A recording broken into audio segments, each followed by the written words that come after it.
Hello, everyone, and thank you for attending my presentation today. Today, I'm going to talk to you about some of the research I've been pursuing over the past couple months with the Donahue Research Group. So first, I'm going to give a little background and overview of my project. The Donahue Research Group is focused on new reactions for the formation of carbon-nitrogen bonds in order to construct complex molecular structures. My project focuses on the formation of piperidines, more specifically the use of the Pictet-Spengler cycllization in order to form these molecules. I modified this reaction by adding a sulfonyl chloride in order to produce the sulfonyl-iminium modification of the Pictet-Spengler. This modification was able to produce this sulfonamide, which can then be cyclized to form the piperidine ring as shown here. In the future, we plan to use the pi box ligand in order to introduce chirality in this reaction by asymmetric induction. And that pi box is shown in the bottom left-hand corner here as well. So the piperidine ring scaffold is a privileged structure. It is also very prevalent in many FDA-approved drugs and natural products, making it relevant to pursue new synthetic routes for their preparation. As you can see, the piperidine ring is located in the upper right-hand corner and is also located in many of these natural products as shown below. Moreover, the piperidine scaffold is used in the manufacturing of over 70 different types of pharmaceutical drugs. For example, Ritalin, which is used to treat ADHD, fentanyl, which is a common pain reliever, and Avesta, which is used to treat osteoporosis, all have the piperidine scaffold as a part of their molecular structure. By discovering new methods to access this molecule, we are benefiting a wide range of people by eliminating problems such as high cost and stereoselectivity.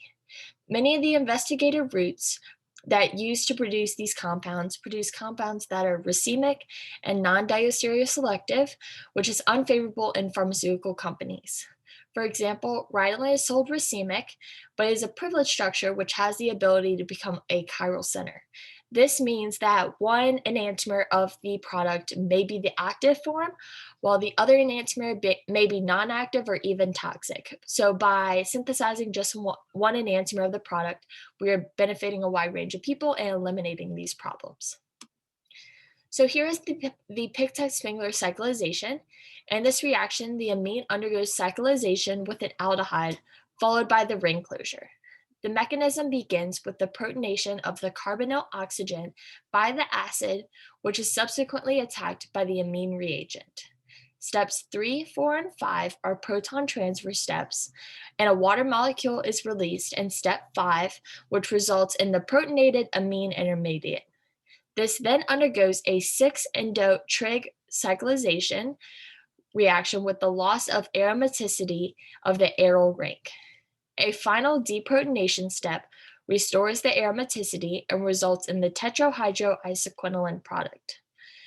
The acid catalysts are commonly used in this cycllization because the amine is not electrophilic enough for the ring closure, but the iminium ion is capable of undergoing the reaction. The acid lowers the difference between the nucleophile and the electrophile, allowing for the reaction to take place. So these are some of the reactions that helped me develop my research design. The first reaction is the tetrahydroisoquinoline synthesis, as mentioned in my introduction. This shows the amine turning into the iminium ion and then the formation of the piperidine ring. The second reaction is the N-acylaminium ion reaction. This shows the amine turning into the protonated iminium ion, as well as the piperidine scaffold product. This last one is the N-sulfonyl-iminium reaction, which I will primarily focus on in my presentation. Here we can see that the sulfonyl activates the iminium ion for cycllization. Aldehydes and sulfonamides condense to form two electrophilic N-sulfonyl-iminium ions that differ in their relationship across the carbon-nitrogen pi bond. The intermediate is trapped by the aromatic system formed by the two stereoisomeric products. In this reaction, I screened a bunch of different metal triphlates to see which produced the best conversion. My hypothesis is that transition metal triphlates are sufficiently Lewis acidic to activate relatively inert sulfonyl sulfonamide nitrogen atoms to condense with aldehydes to trigger the intramolecular cyclization forming piperidines. So this is the preparation of my sulfonamide. And here we have the amine nitrogen of homovariotylamine. It was sulfonylated with paratoluene sulfonyl chloride and DCM and triethylamine to produce my sulfonamide. And we monitored our conversion by the presence of this proton peak, and which shows up as a triplet on our proton NMR. So then we used our sulfonamide and used 3-phenylpropanol and our metal triflate, which we have copper triflate as the example here, in DCM, and we let it stir at room temperature for 26 hours in order to form our piperidine ring. And we monitored our conversion by the presence of this doublet of doublets, which results in our proton peak here, which shows us that the cyclization took place. So here's a stack plot between our starting material and our final product, our piperidine product. As we can see, we monitored our conversion by the appearance of this triplet, or the disappearance of this triplet, and the appearance of our doublet of doublets here. And then we also monitored our conversion by our 2 aromatic singlets that showed here.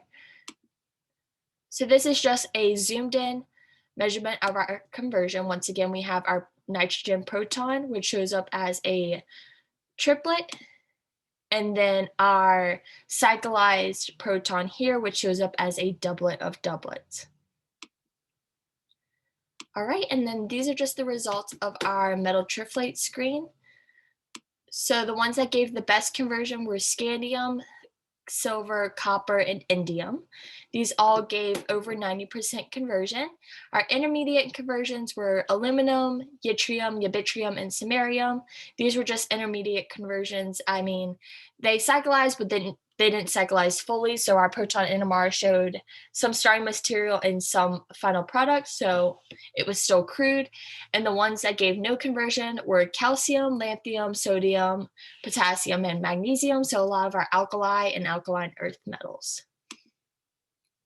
So next we wanted to examine what would happen if we changed the group from a paratoluene group to a tert-butyl group and see how that influenced our cyclization. So here we have our homovariotylamine with our sulfonyl chloride with the tert-butyl, and this had to undergo a second step in order to form our sulfonamide product, or our sulfonamide starting material. So we went from a sulfonyl chloride to a sulfonamide, and then to a sulfonamide through our oxidation step in order to get that second carbonyl oxygen. And then we monitor our conversion by once again the presence of our proton nitrogen peak, which appeared as a triplet here. And then we use our sulfonamide with 3-phenylpropanol again, DCM, and then we only used the triflates that proved successful in our homovariotylamine paratoluene group. And we screened those against our tert-butyl groups to see if we were able to get the same conversions. So we have the presence of our triplet, which once again is our cyclized proton, and this appeared as a triplet on our proton NMR. And then this is just our tert-butyl group, which corresponds to these 9 protons up here. So this is a stack plot between our starting material and our final product. We measured the disappearance of our triplet here and the appearance of our triplet here, which was once again that the proton off the nitrogen and then our cyclized proton as well. And then we were also able to measure our conversion because of our 3 aromatic hydrogens here, which is supposed to be 2 doublets and 1 singlet, and then it turns just to 2 singlets once we cyclize our piperidine ring.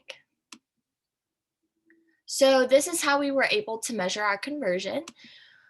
We took our 2 doublets here, and then our 2 singlets once our cyclization event happened.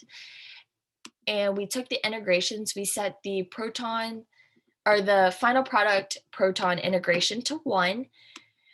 and we did the final product over the summation of our crude product and our final product. So the two same protons, sum those up together and put that over 1 and multiplied it by 100, and that's how we were able to get our conversion. If the cyclization was fully complete, then we should see no starting material here. So the relationship between these two integrations was how we were able to measure our conversion. So these are the results of our metal triflate screen with our tert-butyl group. As you can see, we weren't getting very good conversions, even with the triflates that were giving us 100% conversion with the para-toluene group. And we think this has to do with the steric hindrance of the tert-butyl group and the bulkiness of that group. We weren't able to cyclize fully. So in conclusion, the metal triflates that were proved successful with the para-toluene group did not prove successful with our tert-butyl group. And once again, this is due to the steric hindrance of that group on the rest of the molecule. And in the future, we plan to use the pi box ligand in order to introduce chirality in the cyclization event. This cyclization sets the stereocenter through the pi bond, which causes the molecule to either lean forward or backward. So hopefully by using this pi bond with our metal triflates, we were able to only use one of those bonds, either forwards or backwards, and get one enantiomer over the other. So my acknowledgements, I just want to thank the Donahue Research Group, as well as my mentor, Gavin Rustin, and Dylan Catlin, Clara Ellis for helping me with this project as fellow undergraduates. So thank you everyone for attending my presentation today.